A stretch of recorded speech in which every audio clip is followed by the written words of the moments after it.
am Andrea. And I'm Beth, and we are moms from SmartSocial.com, and we are excited to be back today for MomTalk. So, Andrea, we were talking right before we jumped on to record this podcast, and you were telling me that you found something interesting on your daughter's phone. Not bad, but interesting that we want to talk about. Yeah, something occurred to me the other day that we don't talk about is texting etiquette. As I was looking through Anna's iPod Touch, she gets to message with her friends, and I noticed like a stream of messages from her to one of her friends saying, "Did you ask her yet? Did you?" And I like swiped over so you can see the time, and it was like minutes apart. And I thought, oh no, we're being annoying. She had wanted her friend to ask her mom something about a play date or something coming up. But I thought, oh man, we've never really talked about how do you interact when you're texting. We started at such a young age teaching kids how to be polite to strangers, how to talk to adults, how to talk to other people, say please and thank you, wait your turn, be patient. But all of that is like in real life. And so here we are in a virtual world and we haven't really talked about it. So I need to approach that with her, with all the kids. How do we handle this? Be patient, mostly. Good for you that you are looking at her text messages. You have set up the device for her to stay in touch with her friends and be social. I also think it's interesting that when we look at our kids' devices and we can see their social interactions, we can't see that kind of stuff of how they interact with their friends at school. So do you think that's how she talks to her friends at school, or is it just a text messaging issue?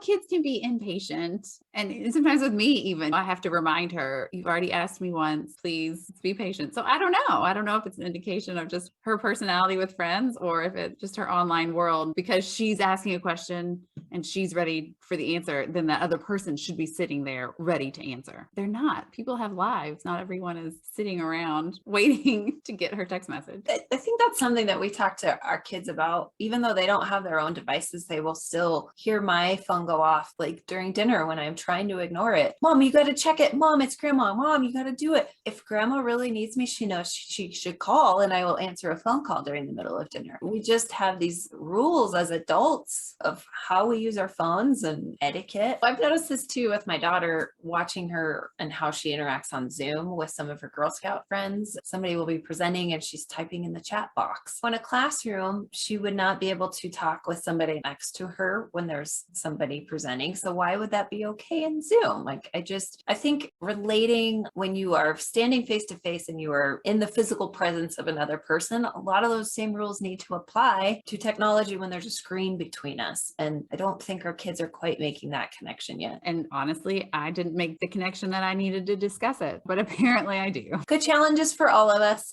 So that reminds me of the podcast that we just published with Josh and Aaron Bonsall, who is a licensed clinical mental health counselor on the East Coast. And they talked a lot about an in-person event that they did together in North Carolina, that they talked with a lot of teens and parents and teachers, just about how students are dealing with social media and what they're facing with their friends and at school and online. You and I went through it again today, and we found this one part that both of us just really love. So let's play that for everybody right now. We went into the weekend hoping that we would all just listen to each other and listen to the students. And I have found that's always the best rule of thumb. And that's what kids need. And that's what students need when they come in for counseling, is they just need somebody to listen. We don't need to tell them what they should be doing or what they should not be doing. And really just approaching them with a curiosity to try to understand better what their world is like. It's a different world than when I grew up, or even just 10 years ago, prior to social media and all the other accessibility to technology that they have now. And we have to really just understand where they're coming from and the reasons for engaging electronically or with technology, or how important it is for them socially. I think parents often lose that relativity, is that it's a really important piece of socialization for teenagers today. I just love everything she said right there. I think it's so important to really try to understand our kids. And it's so easy for us as parents to say, no, this is the way it is. This is the way I did it. This is the way it should be done. But it's different for kids these days. We didn't have this stuff growing up, which I'm a little thankful for, honestly. But here it is now, and this is their reality, and this is the things that they want to be doing and the way that they want to communicate. So I think it's just really important to try to understand our kids and to really talk with them. Not saying no is one of the big things at Smart Social that that we always stress with almost all of the app guides that we do, that even if something is in the red zone, you have to make the decision for your family of whether it's right or not. And if it's not right, find something else in the green or gray zone that helps your student accomplish what they want to accomplish using that app. Erin talks about it a little bit more, about this idea of socialization and how it's no longer just the hours that they're at school or when they meet a friend at the park. Their socialization blends throughout the entire day with social media now. And that is what a lot of our students just need. I'm thankful I didn't have the drama of social media growing up, but I could definitely see the temptation and the desire to want to be social beyond just the school day and to connect with friends throughout my entire day. So I think that was just a really good point that I took out of it. We may not understand why they love Snapchat. We may not understand, when we see the drama and we see the dangers, why they are so gravitated towards these apps and towards social media. But I think just trying to understand how they feel and what they get out of it is what parents need to learn. We need to learn from our kids. We want to teach them, but we have to learn from them. So you can find that podcast with Erin. The full version is now available on YouTube, and we will link to that in the comments for the podcast below. So talking about counselors and psychologists, you've been working on something pretty exciting coming up. Yeah. So next week is our live event for our VIP members. And Josh had the great idea of making this very different than what we've been doing recently. We always have our Snapchat guide for parents, teachers, and students, which will be totally updated next week with brand new screenshots and new tips and dangers that we're seeing across the world right now. But in addition to that, at our live event, we have 3 really great experts that are going to do a Q&A session with Josh about the psychology of Snapchat. Our 3 experts are going to answer questions for the parents specifically about understanding how kids think about Snapchat and what Snapchat does to our brains and to our thoughts and emotions overall. Kids might not even realize how they feel, especially they may not realize that it's Snapchat and the time that they spend on it that makes them feel that way. I think a lot of times I just blame it on teenage hormones, but the more we can understand about how our kids are reacting and how they're feeling, the better we can support them and help them make better decisions to get through those emotions and to work with what's going on with them at that time. We're really excited for the VIP event. You can find out more at smartsocial.com/VIP. If you're already a VIP member, just log in and there will be a button to register for the Zoom event to get that link. If you're not a VIP member yet, there's also links there to get more information on how to join and get live events as well as access to all of our resources. All right, let's take a break and we will be right back. You're listening to the SmartSocial.com podcast. Each week, we help parents and educators keep students safe on social media so they can someday shine online. Make sure you join our newsletter to get the most up-to-date social media alerts at smartsocial.com/newsletter.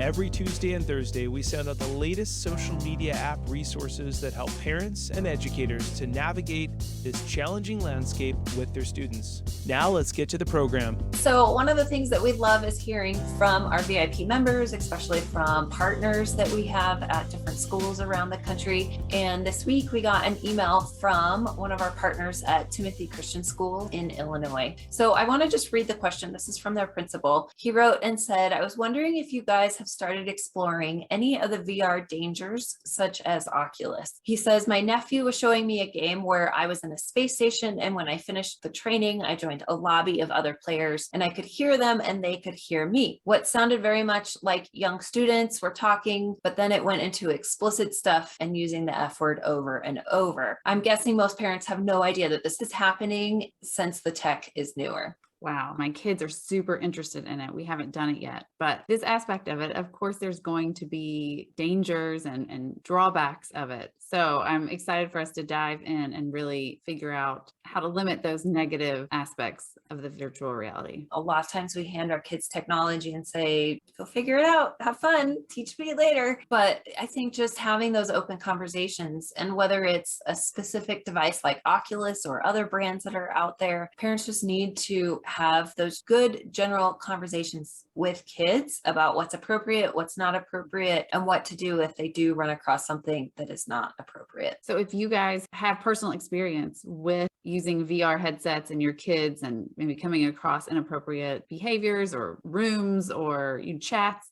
please let us know. We would love to hear your stories. Yeah, absolutely. This reminds me a lot of the tips that we provide in our video gaming guides, especially about the violent video games. One of the tips is to not let kids wear headphones while they're playing. Parents can hear what's going on. My husband plays these video games and I generally just leave the room because I don't want to hear what's going on. I have put headphones on him, especially when kids are around. I think for parents, it's really hard if there is not an option to hear and to see everything that they're seeing through virtual reality. So I think it's so important to have the conversations and just have an idea of what the kids are experiencing. We want them to have fun, but they also really need to be prepared and be kept safe as well. Yeah, absolutely. So we will be working on those tips and that resource guide very soon. So thank you very much, Timothy Christian School, for being one of our partners. We love working with all of the parents in your community to give you our VIP programs and our resources. And we love hearing from you. So anybody, if you have questions about any social media, it's the apps that we know or this up and coming technology. If Meta has its way, everything will be virtual reality in the next 5 years. So this is coming up soon. It's here now. Let's face it now. Let's work with it with what we know now and just figure out ways to have those conversations to start our kids on the right path so that whatever does come up in the future, they have the skills to face whatever it is. If you are interested in bringing Smart Social to your community like Timothy Christian School does, you can find more information, smartsocial.com/partner. We love these memberships because a school opens it up as an opportunity for every family to join VIP for free. It's just a great way to work as a community and to bring families together so that we're all working together to keep our kids safe online. I think that's about it from us. Okay, I'm going to go back to Snapchat and finding some of these features that kids are using and how they socialize and what it means to them after they're done on the app. So we will join you again next week. Thank you. Thank you for listening to the SmartSocial.com podcast with this week's topics from Beth and Andrea. If you enjoyed the MomTalk discussion that we had today about all things social media from a mom's perspective, we invite you to join the SmartSocial.com VIP program. As a very informed parent VIP member, you will learn about the dangers and benefits of social media for your kids and get tips every week to keep your family safe online and, most importantly, to teach your students how to shine online. We have over 130 detailed app guides that cover apps like TikTok, Snapchat, Instagram, and 100+ apps you might not have heard of, but your students may have visited or downloaded. Find out more and join today at smartsocial.com/VIP. Please remember to rate, subscribe, and review so we can continue to help more parents and educators just like you. I'm your host, Josh Oakes. As always, remember to keep it light, bright, and polite. We'll see you on the next episode. Have a great day.